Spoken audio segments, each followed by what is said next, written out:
Perhaps no president since Lincoln has been this focused on finding a real pathway to peace. After the Western world gathered at the White House yesterday to talk Ukraine, President Trump is more insistent than ever that Putin and Zelensky sit down together. So even these guys, they'll say, okay, let's meet next week. I say, you can't meet next week. Next week, you're going to have 7,000 more dead people. You can't do that. If I can save 7,000 people a week from being killed, I think that's a pretty... I want to try and get to heaven if possible. I'm hearing I'm not doing well. I hear I'm really at the bottom of the totem pole. But if I can get to heaven, this will be one of the reasons. Here with me to discuss this, one of the officials, of course, who was there on Monday as this historic gathering unfolded. Joining us in studio, Secretary of the Treasury, Scott Bessent. Thank you for joining us, Mr. Secretary. It's great to see you, as always. All right, tonight, Switzerland, we hear, is offering to give Vladimir Putin immunity from war crimes prosecution if the talks are held there. Given what you saw yesterday, are you hopeful that this meeting will take place, Putin and Zelensky and perhaps President Trump? Well, Laura, it goes all the way back to Friday in Alaska, because President Trump had a great meeting with President Putin. My take was he had President Putin on his heels for most of the event after the flyover. And then yesterday, a fantastic meeting with Zelensky, then with the Europeans, and then back in the Oval, he had a call with President Putin, and I'm very optimistic they'll be able to have a bilateral meeting. Were you there when this call with Putin took place? I was. Anything you'd like to share with us about the tone, at least the tone of it?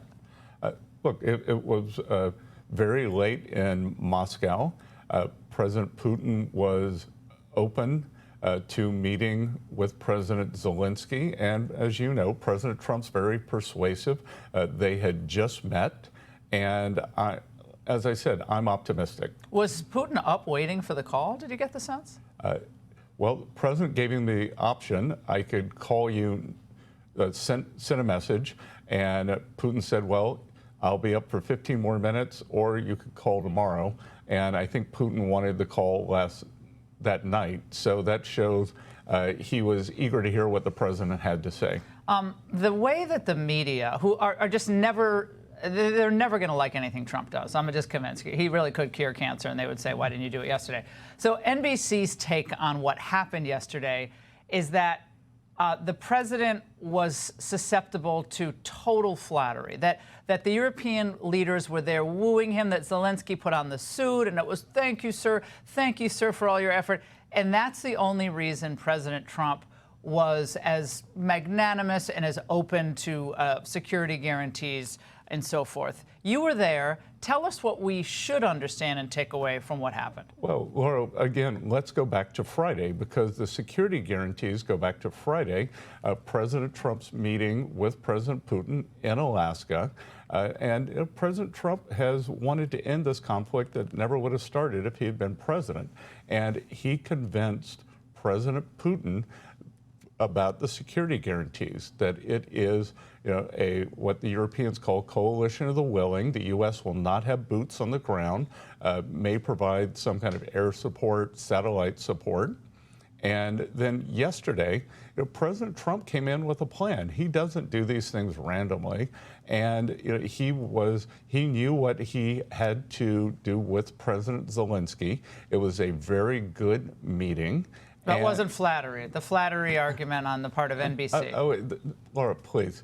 It goes back to, again, in Alaska, that President Trump made a mistake inviting President Putin on U.S. soil, or the flattery. It's all the, they're demeaning themselves, because President Trump wants to be a peacemaker. He's done 6 peace deals. He knows how to do this. He went in with a plan. We had a long pregame in the Oval beforehand. He had a strategy the whole time. And I don't think it's flattery. I actually think it's deference. Because they understand that President Trump is the only person in the world who can stop this conflict. When we talk about security guarantees, obviously, other than the land swap and what slice of land we're talking about here, that's a big issue. The other big issue is security. What does it look like? We understand no boots on the ground. But a U.S. air cover costs a lot of money. And the obvious question on the part of many after 70 years of NATO and America carrying the burden for NATO's defense is that this is going to fall once again on the shoulders of the American taxpayers, that we are going to pay the lion's share of this burden. Is that a legitimate concern? Well, I'm not concerned, Laura, because from the beginning, since he got into the Oval on January 20th, President Trump has been talking about not sending any more money to Ukraine. We did this economic partnership, which once this conflict stops, could pay off big for the American taxpayer. We can recoup our investment. If Ukraine does well, we do well. If the conflict stops, and the conflict's got to stop for the economic partnership to really kick in, we're going to start with some investments now. So I think President Trump is very vigilant. Right now, we are selling arms to the Europeans, who are then selling them on to the Ukrainians, and President Trump's taking a 10% markup on the arms. So maybe that 10% will cover the cost of the air cover. Now, you know better than anyone that the Russian economy really isn't strong enough or big enough to carry on a sustained war. I mean, certainly not indefinitely. Couldn't do it without the help of India, buying mostly oil. Could not do it without the help of China, which is providing the bulk of the support to Russia. Now, India has gotten hit with secondary tariffs, which I think is very positive, put them back on their heels a bit. But China really is the big contributor to Russia's current economic stability. Given that, why haven't we put significant secondary tariffs on China for what they're doing to help Russia?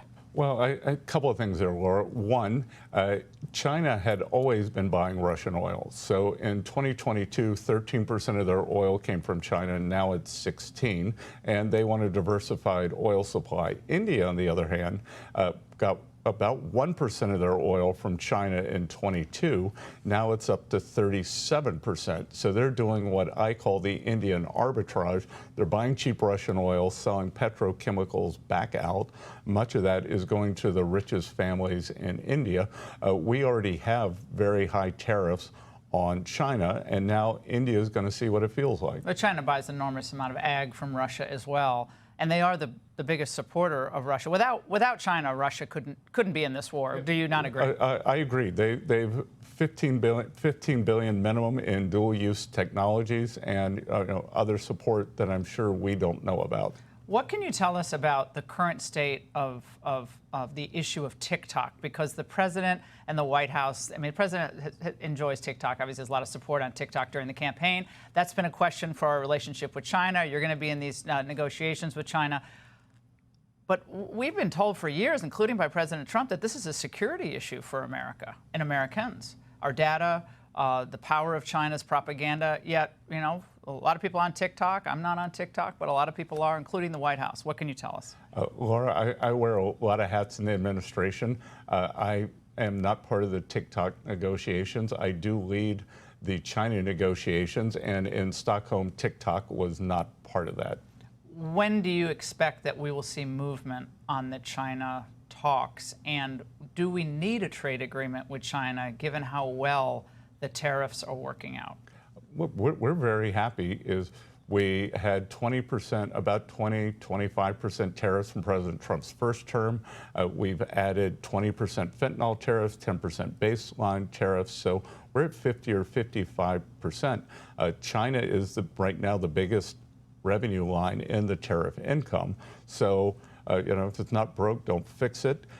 We have had very good talks with China. I imagine we'll be seeing them again before November. They have a 10% tariff on us. They have started shipping the rare earth magnets, which we agreed to. We had put some countermeasures on them that we've taken off. So I think right now the status quo is working pretty well. The rare earths and the magnets, obviously those are the critical things we need from China. How difficult a situation are we in without an industrial policy that it almost makes it an emergency for us to be independent of our strongest adversary when it comes to those critical things, rare earths and magnets? Well, or it's rare earth magnets, but it's so many other things. It's the single biggest point of failure for the U.S. economy and for the Western economies. 99% of high-value chips are made on the island of Taiwan, so we're trying to bring semiconductor manufacturing back to the U.S. We're trying to bring steel production back to the U.S. We're bringing pharma back to the U.S. under President Trump's leadership. There's a group of us in the cabinet, in the White House, who believe if we have not de-risked the U.S. economy and brought these industries back on shore when we walk out the door in January 2029, we will have failed, and we are not going to fail. And your message to Congress tonight, because without Congress really taking action and spending real money for our own industrial policy, this is going to be more difficult. We've got to do this. The only good thing about COVID was it was a beta test. We could see there were plenty of unreliable suppliers. I mean, think about this. 80–90% of the precursor pharma products that we get for very basic medicines, the antibiotics for children come from China or India. So we have to bring a big amount of that home. State of the economy right now. Little tech challenges in the recent days. Look at the market every day, but some sense that the economy might slow in this next, couple quarters and come back gangbusters next year, given all the build out and the effect of the tax cuts. What do you say? I think we're going to really pick up in the fourth quarter. There can be a pause here. I always said we were going to have a detox as we cut back on the Biden spending.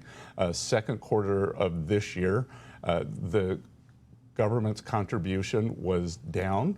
So we will have a little pause here. And the one big beautiful bill will start kicking in, I predict, in the fourth quarter. And I think 2026 could be gangbusters. But Laura, the problem right now is we have some distributional problems in the economy. CapEx is doing well thanks to the one big beautiful bill. AI is doing well. Housing and interest rates. I mean, you still got Powell with the interest rates. Well, I mean, I think you can fire Powell. Personally, everyone's worried about the market collapsing. I think it's a two-day story. Honestly, I think it's a two-day story. He's killing. He's really, really hurting the economy. I don't have to tell you that. Certain segments of the economy, including the bottom 50% of wage earners in America who don't have assets. If you don't have assets, you're not doing well. But by bringing the manufacturing back home, not only do we have more economic security, workers are going to have higher pay. Manufacturing jobs, I don't have to tell you, are the best way to real income gains. So we're hearing, by the way, just that the trilat meeting may be in Budapest. Can you confirm that? The trilat or the bilat? The trilat. That's what we're hearing. Oh. Could be. We got to get through the bilat first. Yeah, that's what I say. Yeah. Secretary Bessent, thank you for joining us. We look forward to seeing how all this develops. And man, did you have a catbird seat look at what went on yesterday? Unbelievable. I was in the room for history. It was great. Oh my gosh, great to see you as always. Hey, Sean Hannity here. Hey, click here to subscribe to Fox News YouTube page and catch our hottest interviews and most compelling analysis. You will not get it anywhere else.